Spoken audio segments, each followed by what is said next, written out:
tehnyt mitään. Mä oon tehnyt mitään. Rauhoitu. Mä oon tehnyt mitään. Rauhoitu. En mä oon tehnyt mitään. Se ylös sitten. Mä en mene. Äkä mene. Jos sanotaan, Joo. älä väännä vastaan, niin älä väännä. Joo, solo. Ei ota estä. Näin tossa. No niin vaan.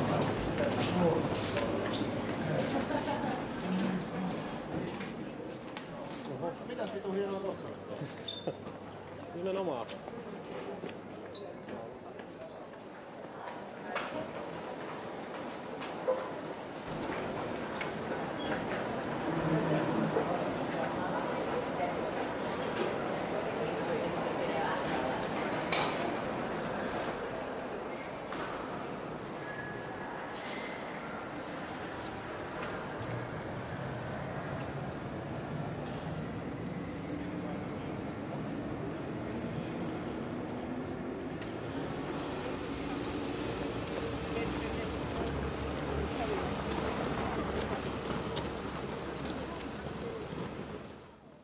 Olin venaamassa yöstä oikein siis Teissillä ja olin kävelemässä laiturille päin sisätiloissa vielä ja vartijat käveli ohi ja pilkäs silmäkulmassa kuittailin niille. Ilmeisesti osui arkaan paikkaa, kun vartijat kävi saman tien kimppuun ja kaatoi mut sit maahan ja laittoi raudat selän taakse ja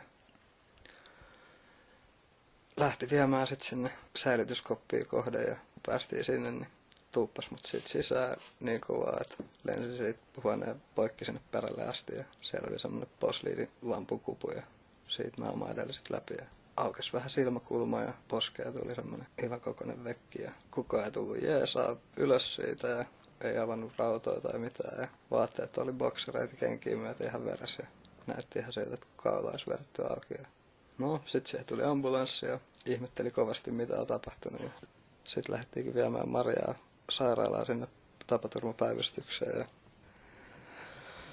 sit silmäkulma ja poski tikattiin ja lääkäreiden kehotuksesta mä lähdin sitten tekemään siitä rikosilmoitusta ja yllättäen vartijat väitti ihan muuta ja paha siinä on yksin lähteä sitten todistelemaan muuta mitä he sanovat.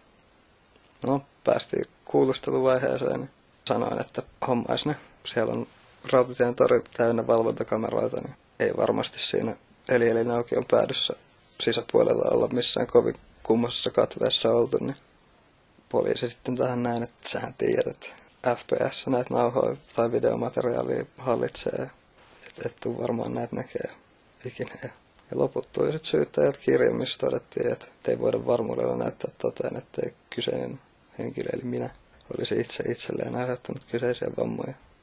Juttu jäi siihen sitten.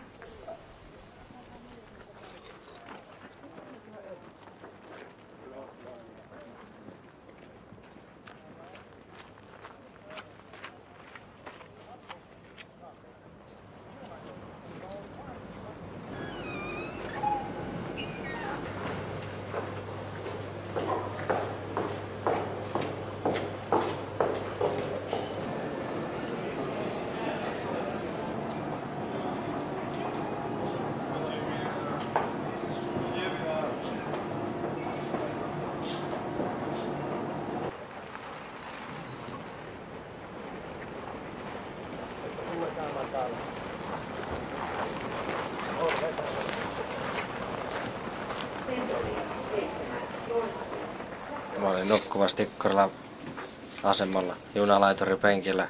Pari vuotta vanhempi jätkä tuli haastaa siihen riitaan ja kävi päälle. Meille tuli pieni painimatsi ja lopulta se oli siinä maassa ja mä olin sen päällä. En lyönyt enkä kyllä nostanut kättäkään, että olisin yrittänyt lyödä. Yhtäkkiä takaa tuli 5 vartijaa jotenkin teleskooppipamppujen kanssa. Nykäs mut ylöspäin tai ylös taaksepäin siitä. Mä oon 2 metriä taaksepäin. Sitten kun pysähtyi, niin toinen piti kiinni ja toinen potkas jostain sieltä takaa. Sen jälkeen ne pisti mut maahan raudatti ja kun ne raudatti mut siihen maahan, sen jälkeen mä huomasin melkein saman tien, että jalat ei toimi. Makasin siinä noin vartisin maassa ennen kuin poliisit tuli. Yritti viedä mua putkaa. En mä päässyt ylös sieltä ja kipu alkoi heti kun mä yritettiin liikuttaa. Sen jälkeen mä huusin kuin hyönäs ja ne yritti nostella mua. No joku se reisiluu mennyt poikki, niin ne luunpäät oli lihaksissa kiinni. Aina kun jalka liikkui, niin ne jauhoi niitä lihaksia. poliisit kutsui ambulanssin siihen ja mentiin ambulanssissa Peijakseen ja siellä röntgeniin. Siellä sitten röntgenin jälkeen kaikki oli suht hiljaa siellä, että ei sanonut mulle mitään. Sitten vähän ajan päästä tuli hoitajat sanoa, että sulla on reisiluu poikki ja näytti sitä kuvaa. Sen jälkeen sitten kipulääkitystä ja lihasrelaksantit. Ja aamulla reisiluuhun ruuvattiin 20-senttinen lukkolevy titania. Melkein kuukauden ajan oli 39 astetta kuumetta ja hirveät kivut. Talvisin se levy haittasi silleen, että ei polvi toimi kylmällä ja jäätyy se metallilevy. Keho tavallaan hylkistä. 2010 vuoden keväällä se reisi avattiin ja otettiin se metallilevy pois, koska se aiheutti jatkuvaa kipua. Polvi ei toimi. Se oli aika iso leikkaus. Kaikki lihakset jouduttiin kaapiin pois edestä ja se lukkolevy oli jäänyt luukalvo alle. Ensimmäinen kuulustelu tehtiin silloin sairaalassa. Oliko se silloin leikkauksen jälkeen? Siitä mä nyt en muista mitään niin lääkkeessä ja muutenkin vähän ihmeessä, että mitä tapahtui. Sitten poliisit oli tehnyt sit rikosilmoituksen ja ensimmäinen syyttäjä hylkäsi jutun, koska ei ollut riittävästi näyttöä. Tämä asianajaja pisti valtakunnan syyttäjälle viestiä, jolta tuli käsky, että se on pakko käsitellä se homma. Ei ollut kuulemassa, että seuraava syyttäjä ei ollut kovin halukas ottaa tuota juttua. Sitten kun se meni käsiteltäväksi, niin siellä oli joku eri syyttäjä taas siellä oikeudessa. Poliisi oli hyvin vastahakoinen. Esimerkiksi tuo esitutkinta oli helvetin huono. Paperisota oli ihan älytöntä. Nimesin silloin faijaa avustaa siihen. Ei niistä yksi ole selvinnyt mitenkään. Eikä poliisit suostunut antaa aluksi mitään noita valvontanauhamateriaaleja, noita, mitä sieltä oli ilmoitettu, että on. Joutui mennä paikan päälle ihan hakemaan niitä. Kyllä me sitten saatiin pienen väittelyn jälkeen. Noin VR:n kaikki nuo aseman videomateriaalit on hävinnyt. Sieltä ei ollut minkäännäköistä kuvaa mistään. Nuo kuvat mitä saatiin on Tikkurilan juna-aseman taksitolpakamerasta. Nekin on 2 sekunnin välein ja hirveät pikselimössä, niistä ei saa oikein mitään selvää. VR:n ne videokamerat, tai ne oli se entisen FPS, nykyisen turvatiimi on kameroita. Se oikeudessa vartijoiden asianajaja yritti vedota siihen, ettei potkaisemalla voi saada reisiluot poikki. Tai ainakin sillä, ketä olisi syytettynä, niin oli kamppailuleitausta. Siellä oli 2 vartijaa niistä 5 oikeudessa. Toinen oli se, ketä piti kiinni ja toinen oli se, ketä potkasi. Oikeudessa ei saanut sanoa niitä vartijoiksi, vaan ne oli järjestyksen valvojia, koska ne oli kuulemma ollut järjestyksen valvonta hommissa. Molemmat vartijat luki siellä samanlaiset lausunnot, ja kun ne olisi suoraan paperista. Sen lopullisen päätöksen mukaan oli selvää, että ne vartijat oli aiheuttanut sen murtumaton jalkaa, koska ei ole nauhoja eikä silminnäkijät voinut todistaa, kuka niistä 4 tai 5 se oli, niin ei ketään tuomittu. Mä jouduin maksaa vajaa 800 € oikeudenkäyntikuluja. Mulla ei ollut varaa ottaa riskiä vielä juttua hovioikeuteen taloudellisista syistä. Nuoria ei kakene mitään kouluja, ei ole varaa hävitä. Asianajaja arvioi silloin, että hovioikeudessa häviämisen hinnaksi tulisi noin 3000 €. Koko prosessi oli tosi vaikea.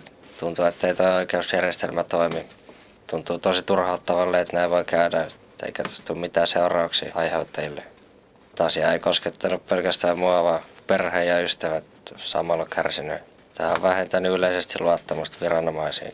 Olen yrittänyt miettiä asiaa myös muiden kannalta. Että huono, jos alkaa yleistää, että jokainen vartija on paha. Mulla ei ole minkäännäköistä kunnioitusta tai luottamusta vartijoita kohtaan kaiken kokeman jälkeen.